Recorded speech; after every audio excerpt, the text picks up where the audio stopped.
Assalamualaikum warahmatullahi wabarakatuh. Welcome to Library of D. Nah, kali ini kita kembali di segmen jurnal baca bulan Mei.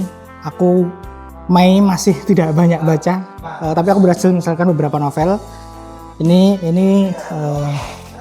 yang aku baca, sama ada satu komik online yang aku baca, yang selesai aku baca ya. Jadi total tuh aku ada dua novel, satu komik series lama, satu komik, dan satu komik online. Nah, oke, kita ngomongin dari komik online dulu ya. Aku seperti bulan kemarin, bulan April, aku berhasil baca JoJo part 4, Diamond as Unbreakable. Kemudian part 5 itu aku berhasil satu bulan tuh menyelesaikan itu, yang Golden Wind. Di luar dugaan ini lebih menyenangkan. Aku lebih suka bacanya dibanding Diamond as Unbreakable ya, karena full aksi. Ini yang kuharapkan dari JoJo, full aksi ya, walaupun secara rentang waktu dia sangat pendek, itu cuma berapa hari tuh, karena dia itu kan dari gimana Giorno ini dari pengen, sebenarnya secara cerita Golden Wind ini yang paling lemah, secara motivasi, secara karakter jujur paling lemah, karena si Giorno itu cuma pengen jadi bos mafia, udah itu aja, dan gimana perjalanan dia menjadi bos mafia dalam waktu beberapa hari, cuman itu aja. Tapi secara karakter, menurutku dia punya karakter yang paling, dan karakter dan pertarungan, menurutku Golden Wind tuh paling, so far yang aku baca, dia tuh karakternya paling compact, sedikit karakternya, tapi bisa dimanfaatkan dengan baik, dan pertarungan juga sangat menyenangkan. Dari 5 part JoJo yang udah aku baca, Golden Wind aku paling seneng adegan battle-nya. Katanya sih kalau nonton animenya lebih oke lagi battle-nya ya, tapi ya aku malas nonton puluhan episode seperti itu. Nah, oke, kemudian aku menyelesaikan ini 101 Canda Kopi dari Pak Beng. Ini aku bawa dari Jogja, karena aku sudah baca Mencari Kopi Flores, Mencari Kopi Aceh.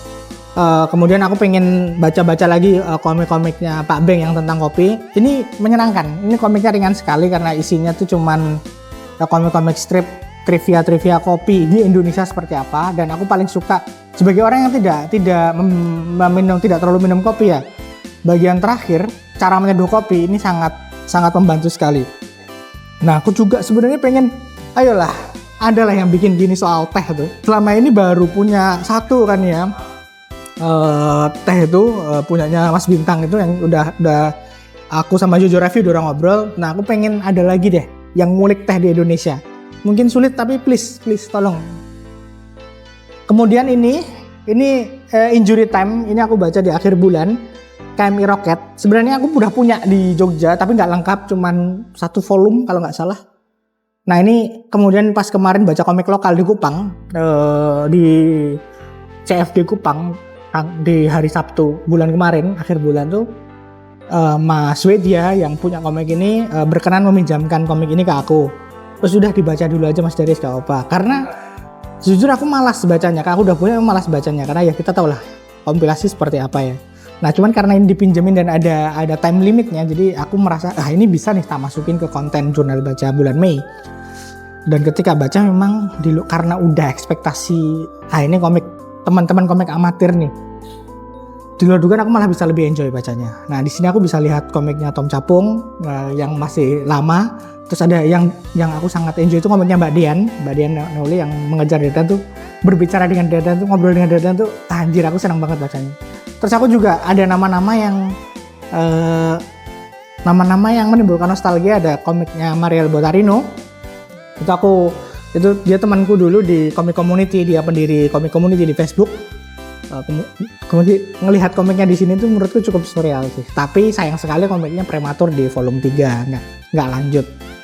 Nggak ngerti kenapa, tapi ya kurang lebih seperti biasa lah ya. Kalau nih yang nggak tamat kan juga banyak sekali, jadi ya udahlah.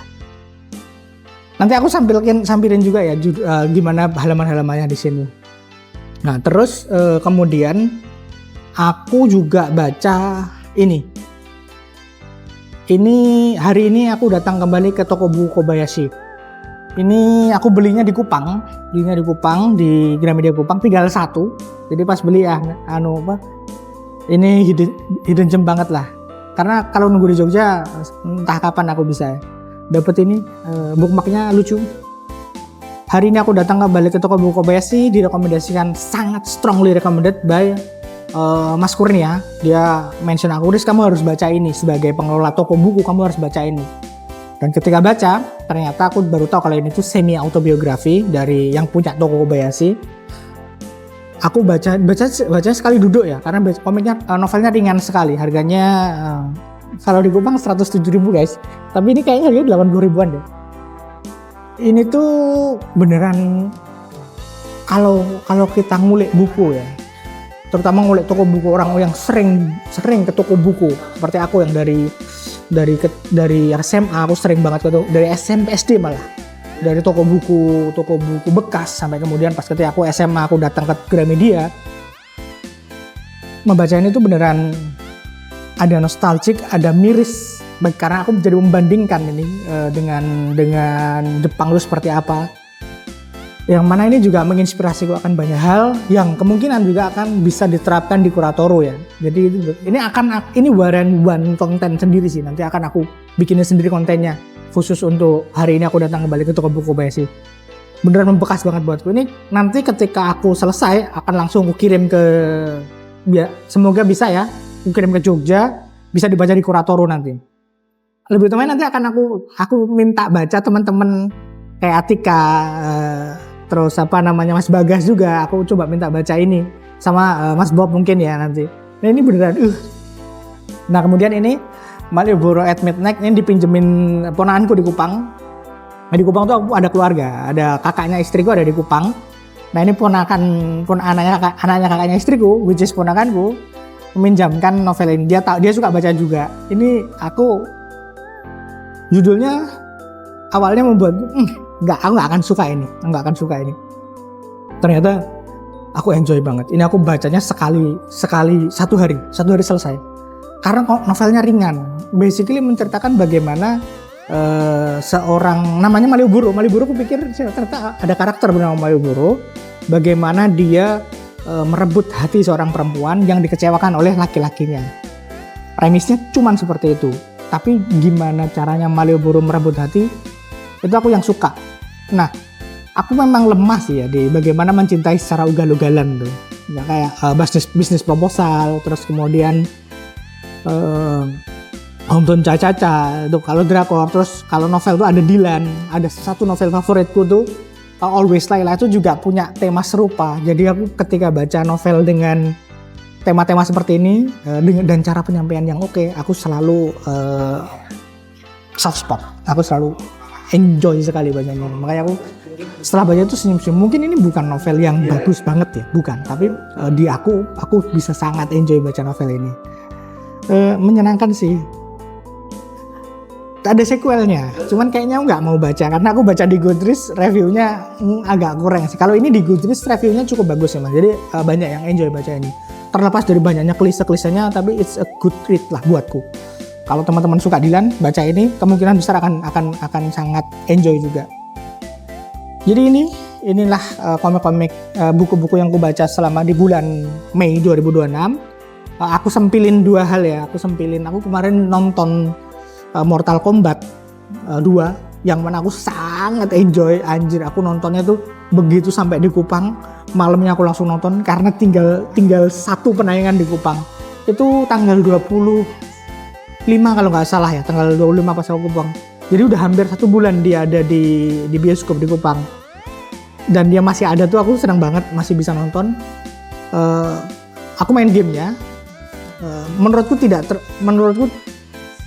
bukan yang setia banget sama gamenya, tapi secara penceritaan oke, secara fan service-nya oke. Ini film bener-bener ngerti bagaimana nge-treat fans Mortal Kombat. Johnny Cage-nya oke, tapi Kitana wow, Kitana cantik banget sumpah. Nah kemudian aku nonton Badut Gendong itu sebuahan konten, cuman karena di ruang ngobrol udah dikontenin, jadi aku akan ngomongin impresiku. Nah ini juga aku nonton, istriku tak paksa nonton ini. Dia malas nonton film Indonesia dia tuh. Dia aku paksa, ayo nonton ini. Walaupun aku takut sih ini kalau dia nggak suka gitu, karena dia nonton Kodrat, dia tak paksa nemenin aku nonton Kodrat di Amazon Prime Video, bukan di Netflix. Dia tak paksa nemenin aku nonton Kodrat.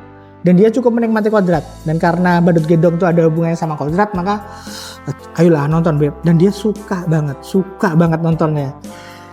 Yang mana aku malah nggak nyaman nontonnya, karena ini tuh bukan film horor, ini gore anjir. Aku ngilu banget nontonnya.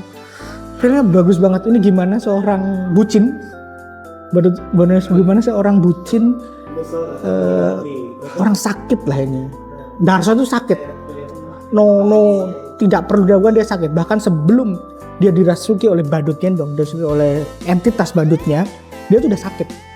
Orang waras mana yang mau menguliti istrinya, menguliti muka istrinya yang meninggal karena insiden, untuk agar dia bisa terus bersama istrinya. Bucinnya tingkat luar biasa.